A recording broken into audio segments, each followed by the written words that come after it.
So hey, I'm here with Harvey Epstein, owner of the Boostcreep, tuner extraordinaire.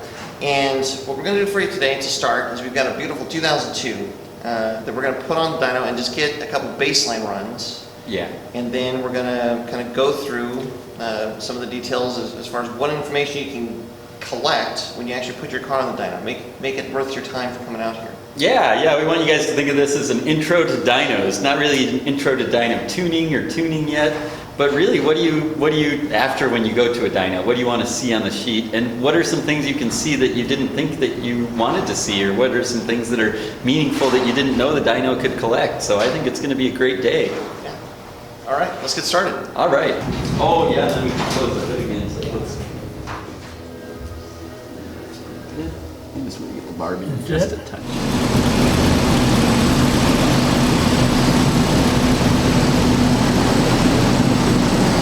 Go back and recalibrate the dyno for this wheel speed. This dyno, we're actually using an RPM pickup that's fairly common now, but it was uncommon earlier, and that is the actual speed of the wheel. We're calibrating the wheel speed to the RPM of the engine for a certain gear, just so that we can get a meaningful reading here. So what I'll do is pull that up again.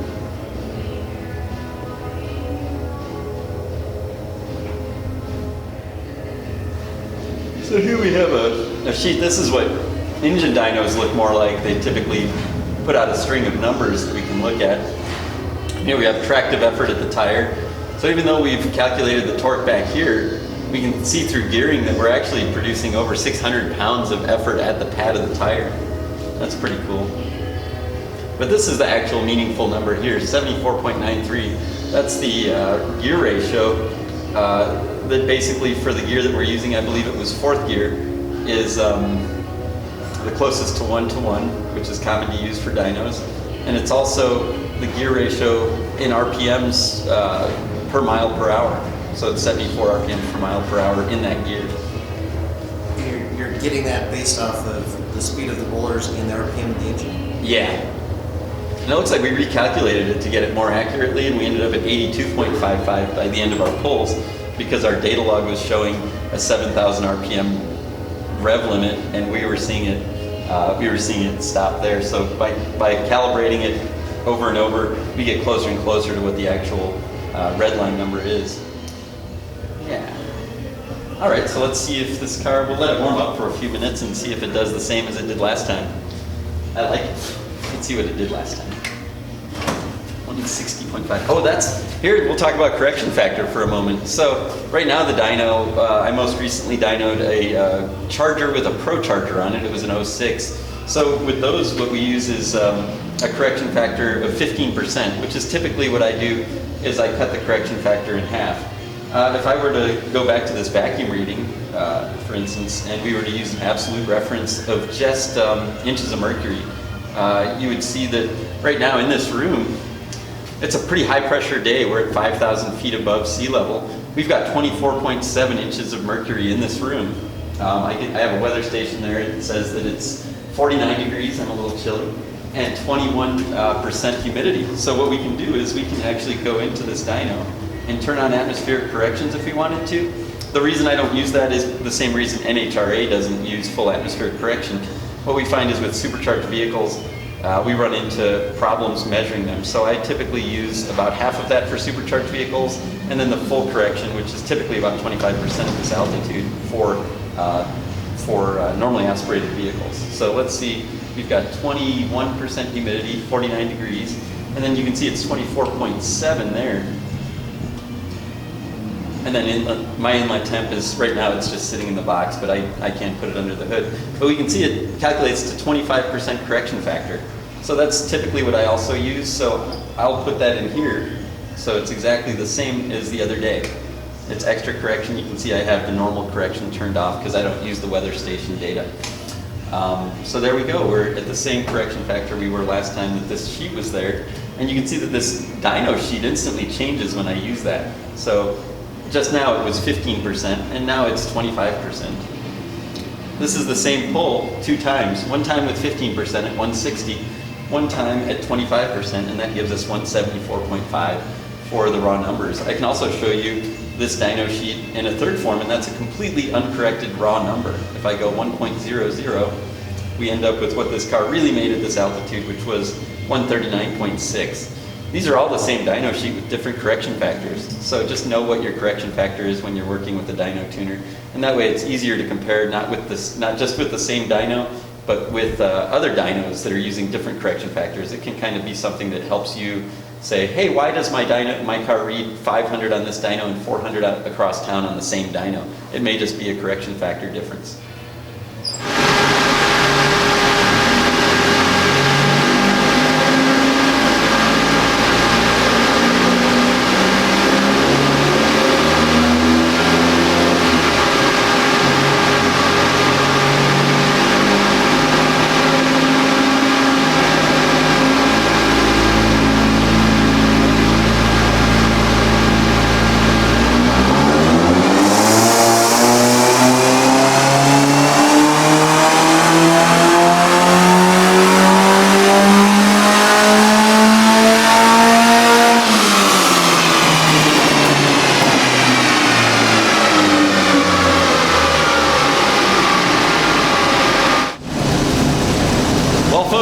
Here we have it, it's horsepower and AFR, but what we're going to do and why we're really here today is to use this dyno as a load-bearing dyno. What that means is we're not going to be doing sweeps all the time. We're actually going to hold RPMs and go through different load sites. This is a standalone computer and it has a grid much like a dyno sheet has a grid, but what it allows us to do is hold steady. This is called steady state tuning. We're actually doing just some data gathering. You won't see us actually tuning other than gathering data for some knock sensor calibration that we're trying to do. We're using the newest Haltech computer, the Elite series, and we want to set up some good knock sensing.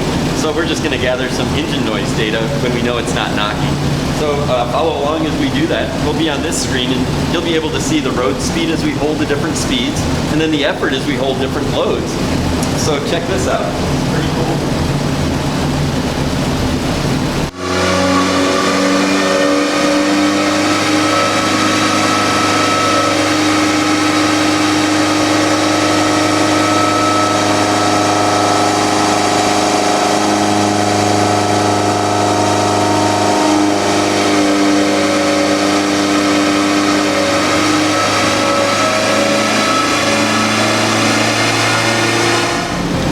Guys, there's nothing really meaningful here other than peak numbers. Like if you were really looking at a dyno chart the way most people look at it, all you would really want to see is peak number, and this is tractive effort, but a lot of people, they only care about big horsepower numbers.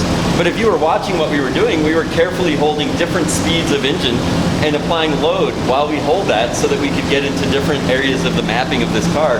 That allows us to really fine-tune this car, not only at wide open throttle, but all points in between. If we can pick up mileage, if we can reduce emissions, if we can help longevity. Maybe a car is perfectly safe at wide open throttle, but at half throttle it could be running too much timing and too lean and damage itself. So what we do is we use a load-bearing dyno to isolate those points that aren't wide open throttle and to really hold them for a long time, and that's why it's called steady state tuning. You can't do this on the road. Only the, I guess, engine dynos, steady state dynos, and OEMs have this capability, and it's very important for making sure an engine runs well everywhere. So here we have it. The red pull was from the other day, maybe a week and a half ago. He's since done some road tuning. I don't know if any changes were made to really affect power, but we see there is a higher power reading. I'll say we can discount that. We can say, hey, the car is back here. This is the first pull. We really want to use this blue one as a baseline for today. We can say, hey, it's fairly close to the other day. It's about 10 horsepower difference. And that is, you know, we're talking 170 to 180. That's a fairly small percentage, so I'm okay with that. I can certainly try to make it match by doing things like tightening the straps, adjusting the wheelbase, so that they match for the other day, and then we can go from there. But the reality is we're going to ignore the other day, and now we're going to use today as a baseline to make differences, to make changes that hopefully can grow the power and safety as well.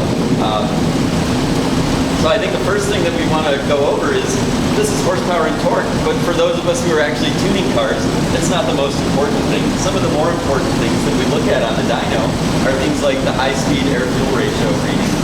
So we can see that the the other day it was running about 12 to 1, and today we're at right at about 12.5 to 1 air fuel ratio.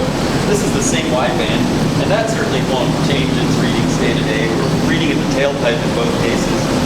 But we can see that that might be the difference. It's running a little bit leaner. It may make more power that way. He might have changed that since he was here last. Another thing that we're looking at today that we actually weren't gathering the other day is the manifold absolute pressure. So we'll measure that from, I'll say 0 to 15 psi because it's in an absolute. And actually it looks like we were measuring it a little bit. But what I see here is we're here at 12 psi of atmospheric pressure right now. As we go up in his car, you can see it's pulling a deeper and deeper vacuum. His car actually is pulling a little bit of a vacuum at redline. To anybody on Earth, that means that there is some sort of restriction between the manifold and the outside world. His throttle isn't quite opening or doing its job entirely to make the most power possible.